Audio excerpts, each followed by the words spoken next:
লক্ষ্যে শ্রম বিভাগ ও জেলা শিশু সুরক্ষা বিভাগের যৌথ উদ্যোগে শহরের বিভিন্ন বাণিজ্যিক প্রতিষ্ঠানে তল্লাশি চালানো হয়। অভিযানে সন্দেহজনক প্রায় 10 জন শিশু শ্রমিককে উদ্ধার করা হয়। উদ্ধার হওয়া শিশুদের বর্তমানে হাইলাকান্দির উদিচি চিলড্রেন্স হোমে রাখা হয়েছে। শিশু শ্রম একটি গুরুতর সামাজিক অপরাধ এবং এর বিরুদ্ধে সমাজের সকল স্তরের মানুষকে সচেতন হওয়ার আহ্বান জানায় জেলা প্রশাসন ও শিশু সুরক্ষা বিভাগ। দেখাচ্ছি আপনাদের ছবি।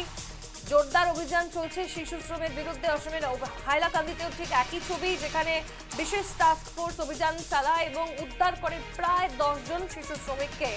শিশু শ্রম রোধে হাইলাকান্দিতে অব্যাহত প্রশাসনের বিশেষ অভিযান।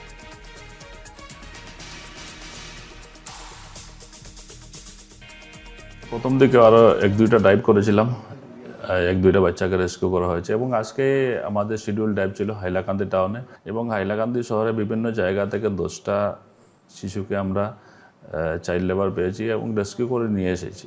এটা একটা অ্যাওয়ারনেস টাইপ, যাতে আমরা শিশুগুলা কাজে নিয়োজিত না হয়, শিশুরা আমাদের দেশের ভবিষ্যৎ, শিশুরা যাতে পড়াশোনা করে। আমি সবাইকে আহ্বান করতে চাই, আপনারা ছোটো ছোটো শিশুর অধিকার থেকে বঞ্চিত করবেন না।